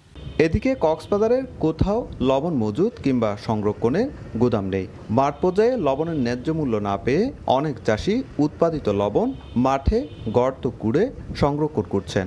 অনেকেই সংরক্ষণের সুযোগ না পেয়ে কম দামে বিক্রিতে বাধ্য হচ্ছেন। আর লবণের দাম ফেরত দেওয়া 5 টিয়া আর লবণ বিক্রি করে দেয় দোকানে 40 টাকা। এভাবে যদি লবণের দামটা যদি কমে যায় আমরা লবণ চাষিরা কিভাবে লবণ চাষ করব? চলতি মৌসুমে লবণ উৎপাদন 3.5 মাস পেরিয়েছে, বাকি রয়েছে আর মাত্র 2.5 মাস। কিন্তু 26,10,000 মেট্রিক টন লক্ষ্যমাত্রার বিপরীতে মাত্র উৎপাদন হয়েছে 3 লাখ মেট্রিক টন। এখনও কত একর জমিতে লবণ চাষ হচ্ছে তা নির্ধারণ করতে পারেনি বেসিক। তবে কর্মকর্তার দাবি লবণের দাম কমে যাওয়ার বিষয়টি মনিটরিং করা হচ্ছে। সরকার এখন নিবিড়ভাবে মনিটরিং করছে এবং মিলারদেরকে আমরা উৎসাহিত করছি যে আমাদের চাষিদের কাছ থেকে যেন লবণটা নেয়। অন্য কোনোভাবে লবণ আসার তো এখন আমদানির কোনো সুযোগ তো নাই। আর মিলাররা লবণগুলো কার কাছ থেকে কিনছে, কোন এলাকা থেকে কিনছে, সেগুলো আমরা মনিটরিং করছি। গত মৌসুমে উপকূলে 68,505 একর জমিতে লবণ উৎপাদিত হয়েছিল 25,28,000 মেট্রিক টন, যা বাণিজ্যিকভাবে লবণ উৎপাদন শুরুর 63 বছরে সর্বোচ্চ উৎপাদন। সুজাউদ্দিন রুবেল, সময় সংবাদ, কক্সবাজার। পার্বত্য জেলার রাঙামাটিতে দিন দিন বাড়ছে তুলার চাষ। উপযোগী আবহাওয়ায় ভালো ফলন ও দাম ভালো পাওয়ায় তুলা চাষের আগ্রহ বেড়েছে চাষিদের। তামাক চাষ কমিয়ে অর্থকরী তুলার উৎপাদন বাড়াতে প্রকল্প সম্প্রসারণের কথা জানিয়েছে তুলা উন্নয়ন বোর্ড। হেফাজত সবুজের পাঠানো তথ্য ও রাজীব দাস মুন্নার ছবি নিয়ে রিপোর্ট। পাহাড়ের বুকে চাষ হচ্ছে তুলা। মৌসুম শেষে পরিপক্ক ফলন সংগ্রহ করছেন কৃষক। একসময় দেশের পার্বত্য অঞ্চলে তুলা চাষ হতো, এজন্য নাম ছিল কার্পাস মহল। সময়ের পরিবর্তনে তুলার পরিবর্তে বাড়ছে তামাক চাষ। সম্প্রতি পার্বত্য চট্টগ্রাম উন্নয়ন বোর্ড তুলা চাষ সম্প্রসারণের জন্য প্রকল্প নিয়েছে। উপযোগী আবহাওয়া, ভালো ফলন ও ভালো দাম পাওয়ায় তুলা চাষে আগ্রহ বেড়েছে চাষিদের। রাঙামাটির কৃষক এখন ব্যস্ত হোয়াইট গোল্ড 1 জাতের তুলা সংগ্রহ করে বাজারজাত করাই। 8 মনের মতো তুলা পাইছি, আর বাগবাগি তুলা আছে, ওই তুলা তুললে সম্ভবত 3 মনের মতো পেতে পারি। আবার ট্রেনিং নেওয়ার পর আমরা তুলা চাষ করেছি, তারপর দামটাও বলে দিছে এবার নাকি ন্যায্য মূল্য দাম দেবে। আমি খুশি হয়েছি, দাম দেওয়ার পর আগামীতেও করবো, এটাই আমার প্রত্যাশা। আগে 95 টাকা করে নিয়ে যায়, সামনে আরো দাম বাড়লে ভালো হবে, আমাদের লাভজনক হবে। যদি আমিও সহযোগিতা পাই তুলা চাষ করব। তামাক চাষ কমিয়ে অর্থকরী তুলার উৎপাদন বাড়াতে প্রকল্প সম্প্রসারণের কথা জানায় তুলা উন্নয়ন বোর্ড। পার্বত্য চট্টগ্রাম উন্নয়ন বোর্ডের অধীনে যে প্রকল্প চলমান, সেখানে আমাদের এই তুলা উন্নয়ন বোর্ড সকল ধরনের কারিগরি সহায়তা দিয়ে থাকে। প্রকল্পের মাধ্যমে চাষিদেরকে সচেতনতামূলক বিভিন্ন কর্মসূচি দিয়ে আসছে। কার্পাস মহলের ঐতিহ্যকে ফিরিয়ে আনার জন্য পার্বত্য চট্টগ্রাম উন্নয়ন বোর্ড এই প্রকল্পটি 3 জেলায় বাস্তবায়ন করে যাচ্ছে। তুলা উন্নয়ন বোর্ডের তথ্য মতে প্রকল্পের অধীনে রাঙামাটিতে 400 হেক্টর জমিতে 5,000 কৃষক তুলা চাষ করছেন। বিঘা প্রতি উৎপাদন হচ্ছে 15 থেকে 20 মন। চলতি মৌসুমে এখন পর্যন্ত উৎপাদন হয়েছে 46 মেট্রিক টন। সময় সংবাদ, রাঙামাটি। হাওয়ায় নগর জুড়ে উদযাপন করা হলো ভালোবাসার উৎসব। সেতারে বসন্ত মুখারি রাগে তাই ঋতুরাজকে আনুষ্ঠানিকভাবে স্বাগত জানানো হয় ঢাকা বিশ্ববিদ্যালয়ের বকুলতলায়।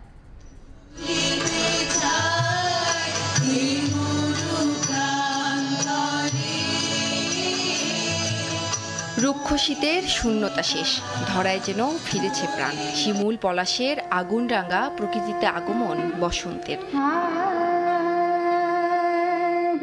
এমন আবহে বাড়তি রেশ যোগ করল সেতারের রাগ বসন্ত মুখারি। প্রতি বছরের মতো ঢাকা বিশ্ববিদ্যালয়ের বকুলতলায় আনুষ্ঠানিকভাবে স্বাগত জানানো হলো ঋতুরাজকে। এইখানের পরিবেশটা অনেক সুন্দর, নাচ গান হচ্ছে আর অনেক মানুষ, তো সব মিলে অনেক ভালো লাগছে। আমার অনেক ভালো লাগে বসন্ত। বসন্ত আমাদের জীবনে একটা নতুন পরিচিতি তৈরি করে। এমন আয়োজনে প্রকৃতির রং মাখা পোশাকে সেজে সামিল নানা বয়সী মানুষ। বসন্ত আগমন যে হৃদয়ে দোলা দিয়েছে, সে অনুভূতি ফুটে উঠল আলাপে।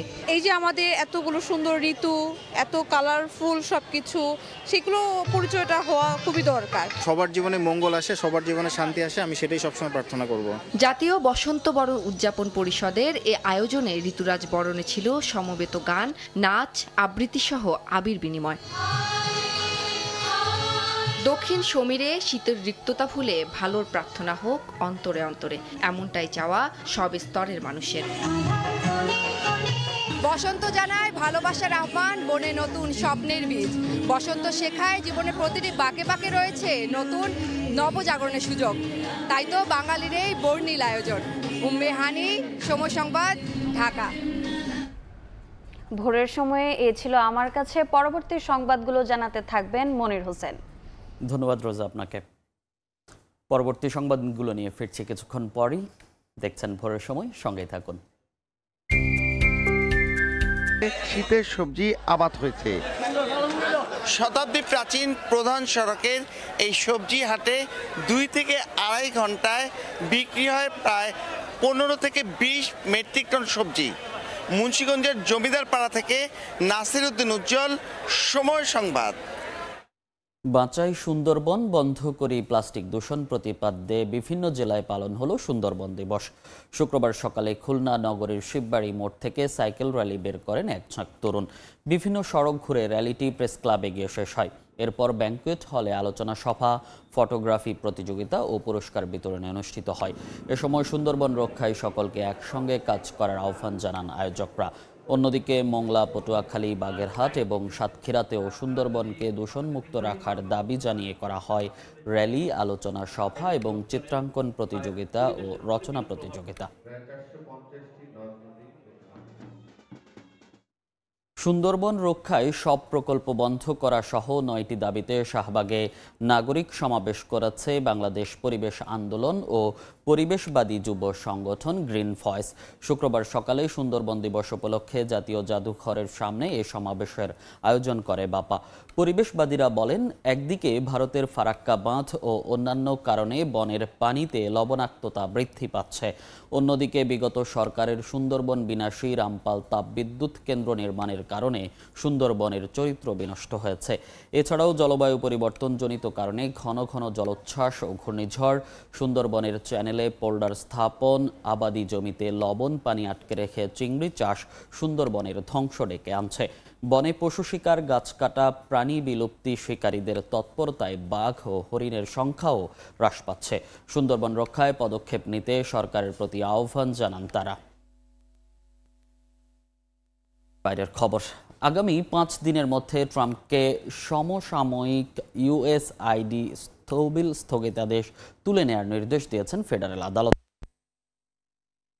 কারণে যে আর্থিক বিপর্যয় সৃষ্টি হয়েছে তা অবিলম্বে সমাধান করতে হবে। এদিকে ব্রিক্স দেশগুলো ডলারের বিরুদ্ধে একক মুদ্রা চালুর চেষ্টা করলে দেশগুলোর সব পণ্য আমদানির উপর 100% শুল্ক আরোপ করা হবে বলে সতর্ক করেছে ট্রাম্প। গেল 20 জানুয়ারি যুক্তরাষ্ট্রের প্রেসিডেন্ট ডোনাল্ড ট্রাম্প একটি নির্বাহী আদেশের মাধ্যমে 90 দিনের জন্য মার্কিন বৈদেশিক উন্নয়ন সহায়তা স্থগিত করেন। এই সিদ্ধান্তের কারণে বিশ্বব্যাপী মানবিক ও উন্নয়নমূলক কার্যক্রমে তীব্র প্রভাব পড়ে, কারণ ইউএসএইডের মাধ্যমে পরিচালিত অনেক প্রকল্পের অর্থায়ন বন্ধ হয়ে যায়। মার্কিন ফেডারেল আদালত ডোনাল্ড ট্রাম্প প্রশাসনকে সাময়িকভাবে ইউএসএআইডির তহবিলের স্থগিতাদেশ তুলে নেওয়ার নির্দেশ দিয়েছেন। বৃহস্পতিবারের রায়ে বিচারক বলেন, হঠাৎ অর্থায়ন বন্ধের কারণে সহায়তা সংস্থাগুলো এবং সরবরাহকারীরা আর্থিক বিপর্যয়ের মুখে পড়েছে। ট্রাম্প ও তার সহযোগী ইলন মাস্ক যুক্তি দেন, বিদেশি সহায়তা মার্কিন নীতির সঙ্গে অসামঞ্জস্যপূর্ণ। তবে আদালত জানান, কংগ্রেস অনুমোদিত তহবিল স্থগিতের পেছনে প্রশাসন কোনো যৌক্তিক কারণ দেখাতে পারেনি। আদালত প্রশাসনকে সব অংশীদারকে তহবিল পুনরায় চালুর বিষয়ে অবহিত করতে এবং 5 দিনের মধ্যে অগ্রগতির প্রমাণ দিতে নির্দেশ দিয়েছেন। পাশাপাশি ইউএসএআইডির কর্মসূচি পর্যালোচনার নামে অনির্দিষ্টকালের জন্য স্থগিতাদেশ জারি না করতে সতর্ক করা হয়েছে। এই বিষয়ে ট্রাম্প প্রশাসনের কোনো প্রতিক্রিয়া এখনো পাওয়া যায়নি। এদিকে ব্রাজিল, রাশিয়া, ভারত, চীন এবং দক্ষিণ আফ্রিকা নিয়ে গঠিত ব্রিক্স যদি ডলারের সঙ্গে খেলা করে তবে তারা চরম শাস্তি পাবে বলে হুঁশিয়ার করেছেন ডোনাল্ড ট্রাম্প। এই জোট যদি নিজস্ব মুদ্রা নির্ধারণের সিদ্ধান্ত নেয় তবে দেশগুলোর সব আমদানি পণ্যের উপর 100% শুল্ক আরোপ করা হবে বলে জানান তিনি। এ নিয়ে তিনি আন্তর্জাতিক বাজারে ট্রেড সংক্রান্ত সতর্কবার্তা দিয়েছেন। এর মধ্যে প্রতিবেদনে গালফ অফ আমেরিকার পরিবর্তে গালফ অফ মেক্সিকো ব্যবহার করায় বার্তা সংস্থা অ্যাসোসিয়েট প্রেসকে ওভাল অফিস এবং এয়ারফোর্স ওয়ানে প্রবেশে নিষেধাজ্ঞা আরোপ করেছে ট্রাম্প প্রশাসন। এই সিদ্ধান্তের বিরুদ্ধে আইনি চ্যালেঞ্জ নেওয়ার পরিকল্পনা করছে এপি। মালিহা সুহরাওয়ার্দী, সময় সংবাদ। যত দ্রুত সম্ভব ইউক্রেনে দীর্ঘস্থায়ী শান্তি প্রতিষ্ঠার তাগিদ মার্কিন ভাইস প্রেসিডেন্ট জেডি ভ্যান্সের। শুক্রবার জার্মানিতে শুরু হওয়া মিউনিখ সিকিউরিটি কনফারেন্সের প্রথম দিনে ইউক্রেনের প্রেসিডেন্ট ভলোদিমির জেলেনস্কির সঙ্গে আলোচনায় এই কথা বলেন তিনি। তবে যুক্তরাষ্ট্র ইইউ ছাড়া রাশিয়ার সঙ্গে আলোচনা নয় বলে সাফ জানিয়েছেন ইউক্রেনের প্রেসিডেন্ট। জার্মানি থেকে বিস্তারিত জানাচ্ছেন বিটু বড়ুয়া। জার্মানির বায়ার্ন অঙ্গরাজ্যের রাজধানী মিউনিখে ৬১তম নিরাপত্তা সম্মেলনের প্রথম দিনে আলোচ্য বিষয় ছিল রাশিয়া ইউক্রেন যুদ্ধ। সম্মেলনে মার্কিন প্রেসিডেন্ট ডোনাল্ড ট্রাম্পের হয়ে প্রতিনিধিত্ব করছেন ভাইস প্রেসিডেন্ট জেডি ভ্যান্স। ছিলেন ইউক্রেনের প্রেসিডেন্ট ভলোদিমির জেলেনস্কিও। সাইডলাইন বৈঠকে দেখা করেন এ দুই নেতা।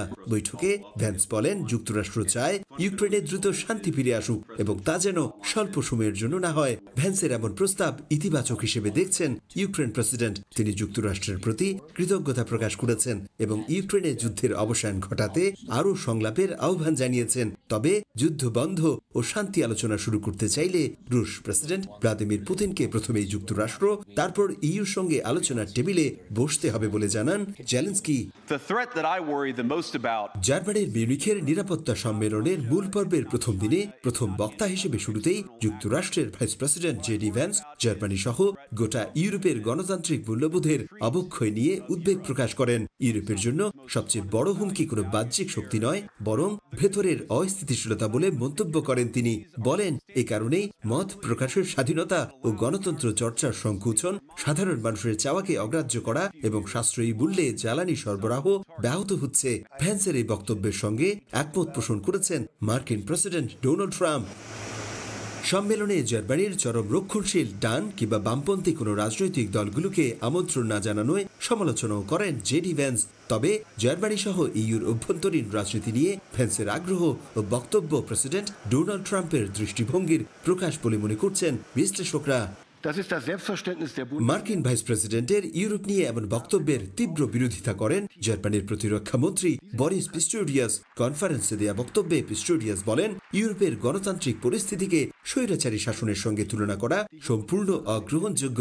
এছাড়া জার্মানির প্রেসিডেন্ট স্টাইনমায়ার বলেছেন, ইউরোপকে যুক্তরাষ্ট্র প্রশাসনের নিয়মের প্রতি উদাসীনতার সঙ্গে মোকাবিলা করতে হবে। জার্মানি থেকে বিটু বড়ুয়া, মাস বন্ধ থাকার পর আবারও গুগল ও অ্যাপল স্টোরে ফিরেছে জনপ্রিয় চীনা ভিডিও শেয়ারিং অ্যাপ টিকটক। মার্কিন প্রেসিডেন্ট ডোনাল্ড ট্রাম্পের নির্বাহী আদেশের মাধ্যমে অ্যাপটির নিষেধাজ্ঞা স্থগিতের পর যুক্তরাষ্ট্রে আবারও উন্মুক্ত হলো অ্যাপটি। জনপ্রিয় ভিডিও শেয়ারিং অ্যাপ টিকটক, যে অ্যাপ ঘিরে দীর্ঘদিন ধরেই চলছে বিতর্ক। জাতীয় নিরাপত্তার হুমকি হিসেবে উল্লেখ করে যুক্তরাষ্ট্রে অ্যাপটি নিষিদ্ধ করে বাইডেন প্রশাসন। পরবর্তীতে মার্কিন আদালতেও বহাল থাকে সেই সিদ্ধান্ত।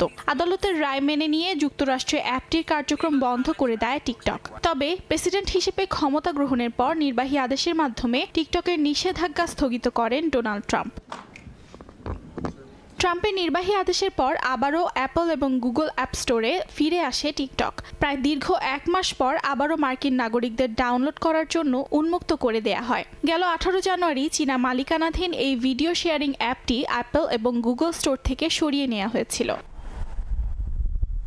এদিকে গেল বছর যুক্তরাষ্ট্রের দ্বিতীয় সর্বাধিক ডাউনলোড করা অ্যাপ ছিল চীনা প্রতিষ্ঠান টিকটক। দেশটির বাজার বিশ্লেষক সংস্থা জানায়, যার ডাউনলোডের সংখ্যা ছিল ৫ কোটির বেশি। এর মধ্যে ৫২% ডাউনলোড করা হয়েছে অ্যাপ স্টোর থেকে। শুধুমাত্র যুক্তরাষ্ট্রেই টিকটকের ব্যবহারকারীর সংখ্যা ১৭ কোটির বেশি।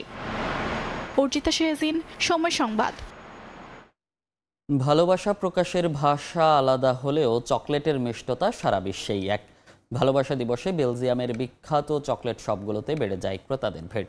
নানান স্বাদের চকলেট কিনতে ভিড় করতে দেখা গেছে স্থানীয়দের পাশাপাশি পর্যটকদেরও।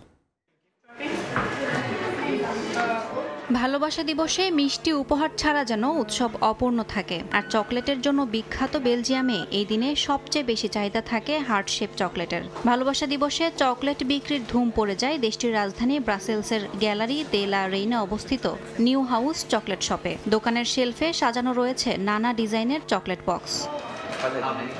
ক্রেতাদের যথাযথ সেবা দিতে দোকানীদেরও নিতে হয়েছিল আলাদা প্রস্তুতি। ভালোবাসা দিবসের বিশেষ বক্সগুলোও প্রস্তুত করতে ব্যস্ত দোকানের কর্মচারীরা। এছাড়া এ দিবসের আগে দোকানে নিয়োগ দেওয়া হয় অতিরিক্ত কর্মী, যেন ক্রেতাদের চাহিদা অনুযায়ী নতুন ধরনের চকলেট দেখাতে পারেন তারা।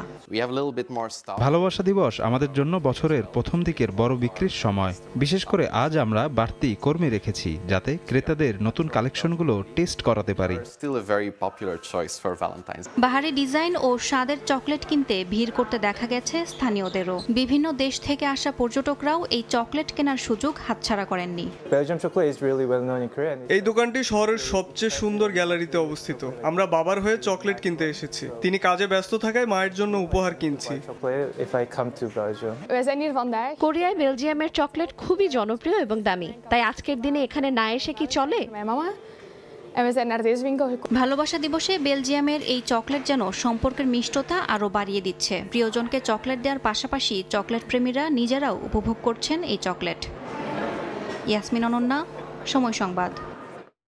ভালোবাসার শহর প্যারিসের আইফেল টাওয়ারে উদযাপিত হলো ভালোবাসা দিবস। প্রেমিক প্রেমিকাদের জন্য বিশেষ দিনটি স্মরণীয় করে রাখতে ছিল নানা আয়োজন। বিশ্বের নানা প্রান্ত থেকে আসা পর্যটকদের উপস্থিতিতে উৎসব মুখর হয়ে ওঠে চারপাশ। ভালোবাসা দিবসের উষ্ণতা ছড়িয়ে পড়েছিল প্যারিসের আকাশে বাতাসে। আকর্ষণের কেন্দ্রবিন্দু হয়ে দাঁড়িয়েছিল ভালোবাসার প্রতীক আইফেল টাওয়ার। ভালোবাসার অনন্য মুহূর্তগুলোকে স্মরণীয় করে রাখতে বিশ্বের নানা প্রান্ত থেকে জড়ো হন পর্যটকরা। ভালোবাসার শহর প্যারিসের প্রাণ কেন্দ্রে দাঁড়িয়ে থাকা আইফেল টাওয়ার যুগ যুগ ধরে প্রেমের এক নিঃশর্ত প্রতীক। ফেব্রুয়ারির শীতলতার মধ্যেও প্রিয় মানুষের সঙ্গে দিনটি স্মরণীয় করে রাখতে নেওয়া হয় ভিন্নধর্মী পদক্ষেপ। নির্দিষ্ট স্থানে চোখে পড়ে অসংখ্য তালা, যেখানে খোদাই করা ছিল নাম, তারিখ ও ভালোবাসার মানুষটির করা চিরন্তন প্রতিশ্রুতি। এই বিশেষ দিনকে ঘিরে টাওয়ারের প্রথম তলায় তৈরি করা হয়েছিল লাভ বাবল। স্টুডিও মারিয়ান গুলিয়ের নকশায় সাজানো হয় ফুলের স্থাপনা, যা দর্শনার্থীদের আরও মুগ্ধ করে। কেউ ছবি তুলে, আবার কেউ হাতে হাত রেখে উপভোগ করেন শহরের অপরূপ সৌন্দর্য। 10 বছর একসঙ্গে থাকার পরও আজও আমাদের মধ্যে সেই একই অনুভূতি কাজ করে। আমরা সেই নদীতে ভ্রমণ করেছি, আইফেল টাওয়ার ঘুরে দেখেছি, আর প্যারিসের অসাধারণ সব সৌন্দর্য আবিষ্কার করেছি। শীতের এই আবহাওয়া পুরো পরিবেশকে আরো রোমান্টিক করে তুলেছে। বিশ্বের নানা প্রান্ত থেকে প্রেমিক যুগলরা এখানে এসেছিলেন তাদের সম্পর্কের স্মৃতিকে অমলিন করতে। ইয়াসিন মোহাম্মদ জিসান, সময় সংবাদ। বিশ্ব ভালোবাসা দিবস উপলক্ষে লাতিন আমেরিকার দেশ চিলির একটি চিড়িয়াখানার প্রাণীদের মধ্যে ভিন্নধর্মী খাবার বিতরণ করেছে কর্তৃপক্ষ। প্রাণীদের বৈশিষ্ট্য অনুযায়ী প্রস্তুত করা হয় নানা ধরনের খাবার, যেমন জিরাফের জন্য আপেল ট্রিট, লায়নদের জন্য রক্তের পপসিকল। কর্তৃপক্ষ জানায় এসব প্রাণীদের খাবার সংগ্রহের স্বাভাবিক আচরণকে উদ্দীপ্ত করতেই নেওয়া হয়েছে এই উদ্যোগ। বিশ্ব ভালোবাসা দিবস শুধু ভালোবাসা ছড়িয়ে দেওয়ার জন্যই একটি দিন। বিশ্বের বিভিন্ন দেশের বাসিন্দাদের মধ্যে দিবসটি উদযাপন নিয়ে ব্যস্ততা শুরু হয় ফেব্রুয়ারি মাসের শুরু থেকেই। তবে এবারের ভালোবাসা দিবস উপলক্ষে ভিন্ন ধর্মী আয়োজন করেছে লাতিন আমেরিকার দেশ চিলির একটি চিড়িয়াখানা কর্তৃপক্ষ। দিবসটি উপলক্ষে চিড়িয়াখানার প্রাণীদের দেয়া হয় বিশেষ খাবার। এসব খাবারের ধরনেও ছিল ভিন্নতার ছোঁয়া। প্রাণীর নিজস্ব বৈশিষ্ট্যের সঙ্গে মিল রেখে প্রস্তুত করা হয়েছিল খাবার, যেমন সিংহদের জন্য ছিল রক্তের তৈরি পপসিকল ও জিরাফদের জন্য ছিল আপেল। হার্ট শেপড এসব খাবার দেখতেও ছিল মনোমুগ্ধকর। কর্তৃপক্ষ জানায় এই আয়োজনের অন্যতম উদ্দেশ্য প্রাণীদের স্বাভাবিক আচরণ উদ্দীপ্ত করা। প্রাণীদের চাহিদার বিষয়টি পূরণ করা ও তাদের খাবার খোঁজার বিষয়টি ঠিক রাখার জন্য এই আয়োজন। তারা যেন চিন্তা করতে পারে তারা কি খাবে এবং কিভাবে তা সংগ্রহ করতে হবে। এ ধরনের কার্যক্রম প্রাণীদের আনন্দিত করে, তাদেরকে দলীয় কাজে উদ্দীপ্ত করে। স্থানীয় সময় বৃহস্পতিবারের এই ভিন্নধর্মী আয়োজন উপভোগ করেন চিড়িয়াখানাটিতে আসা দর্শনার্থীরাও। কাকুলি আখতার, সময় সংবাদ। চীনের ইউনান প্রদেশের কুনমিং শহরের শপিং মলে তৈরি করা হয়েছে বিশেষ ধরনের ঝর্ণা। এর মূল উপাদান হিসেবে ব্যবহার করা হয়েছে গোলাপ। 13 মিটার দৈর্ঘ্য ও 3 তলা উচ্চতার চোখ ধাঁধানো অনন্য এই শিল্পকর্ম দেখতে ভিড় করছেন দর্শনার্থীরা। মনোমুগ্ধকর এই শিল্পের সামনে দাঁড়িয়ে ছবি তুলতে ব্যস্ত সময় পার করেন অনেকে। গোলাপ ফুল দিয়ে বানানো এই শিল্পকর্ম কুনমিং শহরের সৌন্দর্য আরও বাড়িয়ে দিয়েছে বলে জানিয়েছে কর্তৃপক্ষ।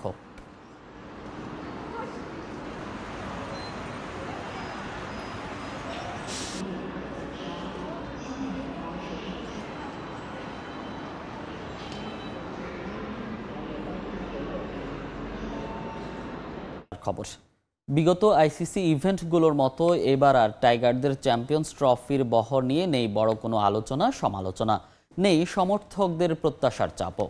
মেগা টুর্নামেন্টের আগে যাকে ইতিবাচক হিসেবে দেখছেন সাবেক অধিনায়ক মোহাম্মদ আশরাফুল, শান্তর সঙ্গে একমত তিনিও। বলছেন চ্যাম্পিয়ন্স ট্রফি জয়ের সামর্থ্য আছে বাংলাদেশের, সেক্ষেত্রে বড় রান তাড়া করার মানসিকতার কথাও মনে করিয়ে দিলেন অ্যাশ।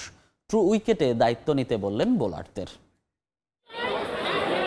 কোনো আইসিসি ইভেন্টের আগে শেষ কবে এতটা স্বস্তি নিয়ে দেশ ছাড়তে পেরেছেন টাইগার ক্রিকেটাররা তা হিসেবের দাবি রাখে। 2015, 17, 19, 23 কিংবা 24-এর বিশ্বকাপে মাঠে যতটা খেলেছে বাংলার ক্রিকেটাররা, মাঠের বাইরে যেন আলোচনা সমালোচনা ছিল তার চাইতেও ঢের বেশি। কিন্তু এবার দল ঘোষণা থেকে শুরু করে অনুশীলন সবকিছুতেই যেন পরিকল্পনার ছাপ। অধিনায়ক শান্তর কথাতেও তাই আত্মবিশ্বাসের সুর। জিততেই হবে, জেতা চাই, তবে শুধু আত্মবিশ্বাস দিয়ে তো আর ট্রফি জেতা যায় না। বাস্তবতার নিরিখে আসন্ন চ্যাম্পিয়ন্স ট্রফিতে বাংলাদেশের সম্ভাবনা কতটুকু? এইবার তো যাওয়ার আগে খুব স্মুথলি সবকিছু হয়েছে। চ্যাম্পিয়ন হতে কিন্তু মাত্র 4টা ম্যাচ লাগে। আপনি যদি দেখেন যে গ্রুপের 3টা ম্যাচের থেকে 2টা ম্যাচ যদি জিতেন সেমিফাইনাল, সেমিফাইনাল জিতলে ফাইনাল, ফাইনালে জিতলে চ্যাম্পিয়ন। তো 4টা ম্যাচ তো ডেফিনেটলি বাংলাদেশ স্বপ্ন দেখতেই পারে। এতদিন ধরে আমরা ক্রিকেট খেলছি এবং এই প্লেয়ারগুলো এতগুলো আইসিসি ইভেন্ট খেলেছেন, অনেক দিন ধরে একই সাথে খেলছেন, সুযোগ সুবিধাও তারা বেশ সুযোগ সুবিধাটাই পাচ্ছেন। তো সেই জায়গা থেকে অবশ্যই একটা ক্যাপ্টেন যাওয়ার আগে এইভাবে প্রেস কনফারেন্স করে যাবেন, এটাই হওয়া উচিত। একই গ্রুপে উপমহাদেশের দুই দল পাকিস্তান আর ভারত থাকায় টাইগারদের চ্যালেঞ্জ বেড়েছে বহু গুণে। তবে সেখানে আশার আলো দেখাচ্ছে বোলিং ইউনিট, বিশেষ করে বদলে যাওয়া পেসাররা। কিন্তু ট্রু উইকেটে কতটুকু সামর্থ্যের প্রমাণ দিতে পারবেন সিমাররা, উঠেছে সেই প্রশ্ন। যেই গ্রুপটাতে পড়েছি ডেথ গ্রুপ, 2টা এশিয়ান টিম পাকিস্তান এবং ইন্ডিয়া, এবং আরেকটা টিম যেটা ওটা তারা লাস্ট 5-6টা আইসিসি ইভেন্টে কিন্তু অলওয়েজ ফাইনালিস্ট, সেমিফাইনালিস্ট। আমরা কিন্তু সবসময় দেখবেন যে একটু উইকেটে হেল্প লাগে আমাদের বলারদের ভালো পারফরমেন্স করতে হলে। একদম ট্রু ব্যাটিং উইকেটে কিন্তু আমরা এখনও ওই জিনিসগুলো রপ্ত করতে পারিনি। Pace variation, slower, bouncer, yorker, এই জিনিসগুলো অ্যাকুরেসি, একই লাইন লেন্থে বল করা। আমাদের আইসিসি ইভেন্টে ভালো করতে হলে ভালো উইকেটে আমাদের ডেফিনেটলি অ্যাকুরেসি বাড়াতে হবে, পেস ভেরিয়েশন বাড়াতে হবে। হিসেব বলছে আমিরাত আর পাকিস্তানে বইবে রানের ফোয়ারা। 300, 350 রান হয়তো দেখা যাবে হরহামেশাই। সেই স্কোর করা কিংবা তার চেস করার সামর্থ্য আছে তো বাংলাদেশের? অবশ্যই বাংলাদেশের জন্য তো বিরাট চাপ, কারণ আমরা এই ধরনের এক্সপিরিয়েন্স একদমই নাই। চ্যাম্পিয়ন হতে হলে এই ধরনের মেন্টালিটি নিয়েই যেতে হবে। একটা হলো আপনি মেন্টালিটি নিয়ে যাচ্ছেন, আরেকটা হলো আপনার বাস্তব অভিজ্ঞতা থেকে যে আপনি খেলে করে তারপরে আপনি যাচ্ছেন। আমরা কিন্তু খেলে করে যাচ্ছি না। ভারতের বিপক্ষে মূল লড়াইয়ে মাঠে নামার আগে পাকিস্তান শাহিনদের বিপক্ষে প্রস্তুতি ম্যাচটাও গুরুত্ব দেওয়ার আহ্বান আশরাফুলের। বলছেন মূল দায়িত্বটা নিতে হবে 2 সিনিয়র ক্যাম্পেইনার মুশফিক আর মাহমুদুল্লাহ রিয়াদকে। মাহবুব রিমন, সময় সংবাদ, ঢাকা। 53% বাড়ানো হলো চ্যাম্পিয়ন্স ট্রফির মোট প্রাইজ মানি। এবার পুরস্কার হিসেবে দেয়া হবে 83,37,00,000 টাকা, যার মধ্যে শিরোপাজয়ী দলের অ্যাকাউন্টে জমা হবে 27 কোটির বেশি, আর রানার্স আপ দল পাবে 13.5 কোটি টাকার বেশি। আমরা চ্যাম্পিয়ন হওয়ার লক্ষ্যে যাচ্ছি। সবাই এটাই বিশ্বাস করে যে আমাদের ওই অ্যাবিলিটিটা আছে। মেগা ইভেন্টের শিরোপা জয়ের আশা এখনো পূরণ হয়নি বাংলাদেশ ক্রিকেট দলের। তবে প্রতি আসরের আগে ক্রিকেটাররা স্বপ্ন দেখেন, স্বপ্ন দেখান। প্রস্তুতি, ফর্ম, স্কোয়াড সবকিছু মিলিয়ে খুব একটা আশাবাদী হওয়ার উপায় নেই এবারের চ্যাম্পিয়ন্স ট্রফিতেও। তবে শেষ পর্যন্ত অবিশ্বাস্য কিছু করে যদি শিরোপা জিতেই যায় বাংলাদেশ, তাহলে আর্থিকভাবে বিরাট লাভবান হবেন শান্তরা। চ্যাম্পিয়ন্স ট্রফির টোটাল প্রাইজ মানি 53% বাড়িয়েছে আইসিসি। সবশেষ 2017 সালে মাঠে গড়িয়েছিল এলিট এই ইভেন্ট। সেবার চ্যাম্পিয়ন দল পাকিস্তান পেয়েছিল $2.2 মিলিয়ন, বাংলাদেশি টাকায় যার পরিমাণ 26.5 কোটির বেশি। আর রানার্স আপ ভারতের ক্ষেত্রে পরিমাণ 13.25 কোটি টাকার কিছু বেশি। আইসিসি ইভেন্টে একবারই সেমিফাইনালে উঠেছে বাংলাদেশ। ওই চ্যাম্পিয়ন্স ট্রফিতে টাইগারদের অ্যাকাউন্টে জমা হয়েছিল $4.5 লাখ বা প্রায় 5.5 কোটি টাকা। সেমিতে বিদায় নেওয়া আরেক দল ইংল্যান্ডও পেয়েছিল সমপরিমাণ অর্থ। 17 আসরে টোটাল প্রাইজ মানি ছিল $4.5 মিলিয়ন। বর্তমানে ডলার রেটের হিসেবে যার পরিমাণ প্রায় 54.5 কোটি টাকা। এবার সেটা উল্লেখযোগ্য পরিমাণে বাড়িয়েছে আইসিসি। পাকিস্তান ও সংযুক্ত আরব আমিরাতে অনুষ্ঠেয় ইভেন্টের মোট প্রাইজ মানি হবে $6.9 মিলিয়ন বা প্রায় 83.5 কোটি টাকা। মোট প্রাইজ মানি বাড়লেও চ্যাম্পিয়ন ও রানার্স আপের ক্ষেত্রে খুব বেশি ইনক্রিমেন্ট হয়নি। এবারের আসরে চ্যাম্পিয়ন দলের অ্যাকাউন্টে জমা পড়বে $2.24 মিলিয়ন বা প্রায় 27 কোটি টাকা। রানার্স আপ টিম পাবে 13.5 কোটি টাকার বেশি। বাকি দুই সেমিফাইনালিস্ট পাবে প্রায় 8 কোটি করে। পঞ্চম ও ষষ্ঠ অবস্থানে থাকা দু দলই পাবে প্রায় 4.25 কোটি, আর শেষ দুই দলের কোষাগারে যোগ হবে প্রায় 2.25 কোটি টাকা করে। এর পাশাপাশি পার্টিসিপেশন মানিও রয়েছে। চ্যাম্পিয়ন্স ট্রফিতে কোয়ালিফাই করা প্রতিটি দল পাচ্ছে 1.5 কোটি টাকা। মাকসুম আলম খান, সময় সংবাদ। হামজা চৌধুরী অন্তর্ভুক্ত হওয়ায় গত কয়েক বছরের তুলনায় এবারের স্কোয়াডকে অন্যতম সেরা দল হিসেবে দেখছেন জামাল ভুঁইয়া। মার্চে ভারতের বিপক্ষে এশিয়ান কাপ বাছাইয়ের ম্যাচে জয় তুলে নিতে চান এই ফুটবলার। জানান যোগ্যরাই ডাক পেয়েছেন কোচ হ্যাভিয়ার কাব্রেরার প্রাথমিক দলে। এদিকে নতুন ক্লাব ব্রাদার্সের হয়ে দীর্ঘদিন পর আবারও মাঠে ফিরতে যাচ্ছেন জামাল ভুঁইয়া। ফুটবল কিংবা ক্রিকেট, ভারতের বিপক্ষে ম্যাচ মানেই বাড়তি উন্মাদনা কাজ করে বাংলাদেশের সমর্থকদের মাঝে, যা ছুঁয়ে যায় খেলোয়াড়দেরও। আগামী 25 মার্চ এশিয়ান কাপ বাছাইয়ে ভারতের বিপক্ষে ম্যাচ খেলবে বাংলাদেশ। এখনও 1 মাসের বেশি সময় বাকি থাকলেও সেই ম্যাচ ঘিরে রোমাঞ্চ কাজ করছে লাল সবুজ ফুটবলার জামাল ভুঁইয়ার মাঝে। ভারতের মাটিতে খেলা হওয়ায় বাংলাদেশের জয়ের সম্ভাবনা 50-50 দেখছেন জামাল। তবে সমর্থকদের চাওয়া অনুযায়ী ভারত থেকে জয় নিয়ে ফিরতে চান তিনি। মানুষ আমাকে বলতেছে ইন্ডিয়ার সাথে জিততে হবে, তো এটা তো আমি তো আই টেক ইট পার্সোনালি না। সো আমি তো ইন্ডিয়ার সাথে হারতে চাই না, আমি তো জিততে চাই ইন্ডিয়ার সাথে। সো প্রেশার আস্তে আস্তে ইন্ডিয়া তো খেলা না, তো আশা করি আমরা একটা ভালো রেজাল্ট করব। ইনশাল্লাহ আমরা 3 পয়েন্ট নিব, কারণ আমি মনে করি এখন আমার যে টিম আছে এটা মানে ইন্ডিয়ার সাথে 50-50 হবে। জাতীয় দলে হামজার সঙ্গে খেলার জন্য মুখিয়ে আছেন JV6। শেফিল্ড ইউনাইটেডের এই ফুটবলারের অন্তর্ভুক্তিতে এবারের স্কোয়াডকে সেরা দল হিসেবে দেখছেন তিনি। Of course, with the inclusion of Hamza, I think is going to be the best team. সবচেয়ে বড় কথা হচ্ছে হামজা, আর সবাই আপনারাও ওয়েট করতেছেন হামজার জন্য, তো আমরাও ওয়েট করতেছি। কিন্তু হামজা তো আমরা সাথে থাকবো না এই ক্যাম্পে, বাট উনি অনেক লেট জয়েন করবো। এদিকে দীর্ঘদিন পর বাংলাদেশ প্রিমিয়ার লিগ ফুটবলের দ্বিতীয় পর্ব দিয়ে আবারও মাঠে ফিরতে যাচ্ছেন জামাল। ব্রাদার্সে যুক্ত হয়ে নিজের সেরাটা দিতে চান এই মিডফিল্ডার। আর বিপিএল এর দ্বিতীয় পর্ব শুরু হওয়ার আগে আরও কয়েকজন ফুটবলার দলে ভেড়াতে চায় ব্রাদার্স। লাস্ট 10-15 বছর আপনি যদি দেখেন, ব্রাদার্স সবসময় লিগ টেবিলের নিচে ছিল, তো এই বছর আই থিঙ্ক 5 or 6 এখন। সো এটা একটা ভালো পজিশন, কিন্তু আমরা চাই আরও ভালো করতে হবে। 2টা প্লেয়ার আসতেছে, আমরা আগে দেখব, যেমন আগের বার দেখার সুযোগ পাইনি, এবার একটা দেখার সুযোগ আছে, দেখব। স্ট্রাইকের জন্যই আমরা প্লেয়ার আনছি, নানা রকম চেষ্টা করছি আমরা, যে স্ট্রাইক জোনটাই নিয়ে আমরা চিন্তা করছি, অন্য কোনো জায়গায় এখন চিন্তা করছি না। চলতি বিপিএলের শুরুটা দুর্দান্ত করলেও মৌসুমের মাঝ পথে হোঁচট খায় ব্রাদার্স। তবে প্রিমিয়ার লিগের দ্বিতীয় পর্বে আবারও ঘুরে দাঁড়াতে চায় গোপীবাগের ক্লাবটি। ফাহিম ইসলাম, সময় সংবাদ। দ্বিতীয়বারের মতো ঢাকায় অনুষ্ঠিত হচ্ছে এম্বাসি ক্রিকেট কার্নিভাল। শুক্রবার সকালে রাজধানীর বসুন্ধরা স্পোর্টস কমপ্লেক্সে 2 দিনব্যাপী আসরের উদ্বোধন করেন পররাষ্ট্র সচিব মোহাম্মদ জসিম উদ্দিন। পররাষ্ট্র মন্ত্রণালয়ের আয়োজনে এবারের এম্বাসি ক্রিকেট কার্নিভালে অংশ নেয় বাংলাদেশে অবস্থানরত বিভিন্ন দূতাবাসের 14টি দল। আজ বিকেলে ফাইনাল খেলার মধ্য দিয়ে শেষ হবে এম্বাসি ক্রিকেট কার্নিভালের দ্বিতীয় আসর। এই ধরনের টুর্নামেন্ট বাংলাদেশের সঙ্গে বহির্বিশ্বের পারস্পরিক সম্পর্ক উন্নয়নের ক্ষেত্রে ভূমিকা রাখবে বলে আশা প্রকাশ করেন পররাষ্ট্র সচিব।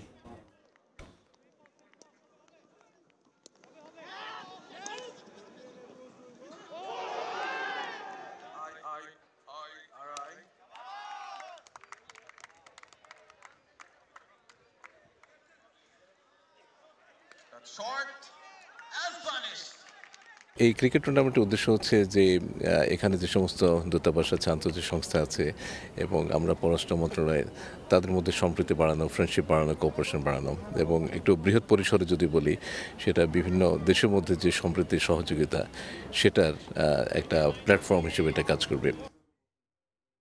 কনকনে শীতে গরম কাপড় গায়ে চাপিয়ে তুষার গোলক ছোঁড়ার প্রতিযোগিতা অনুষ্ঠিত হলো জাপানে। এবছরের রেকর্ড পরিমাণ তুষারপাতকে কাজে লাগিয়ে তুষার লড়াইয়ের আয়োজন করা হয়েছে জাপানের নিগাতা প্রিফেকচারে। দিনব্যাপী এই আয়োজনে দেশের বিভিন্ন জায়গা থেকে 120টি দল অংশ নেয়।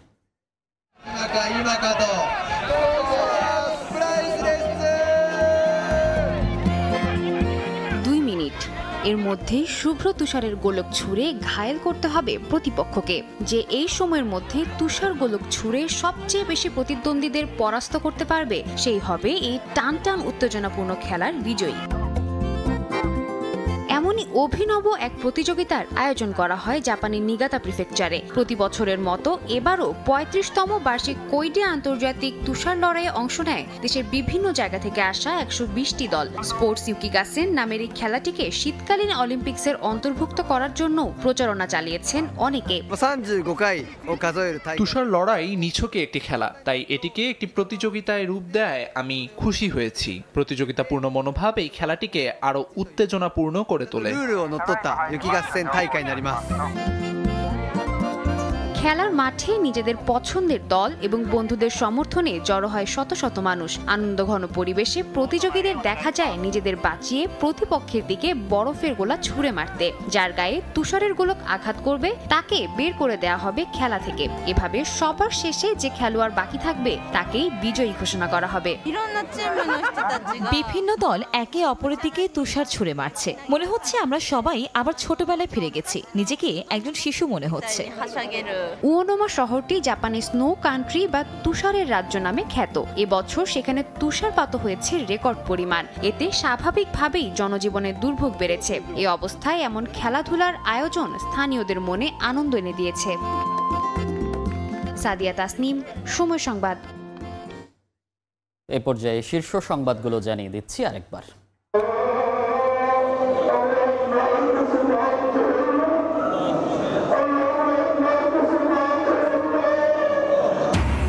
মহিমান্বিত ভাগ্য রজনীতে আল্লাহর নৈকট্য লাভের আশায় মুসল্লিদের ইবাদত। পবিত্র শবে বরাতে মসজিদে মসজিদে জিকির আজকার, পরিশুদ্ধ জীবন ও পাপ মোচনের প্রার্থনা।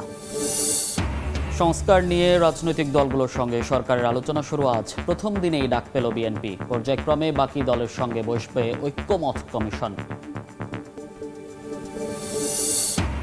আগামী জাতীয় নির্বাচনে প্রবাসীদের ভোটাধিকার নিশ্চিতে অনলাইন ভোটিং ব্যবস্থা চালুর ভাবনা। আগে সাইবার নিরাপত্তা নিশ্চিতে জোর বিশেষজ্ঞের।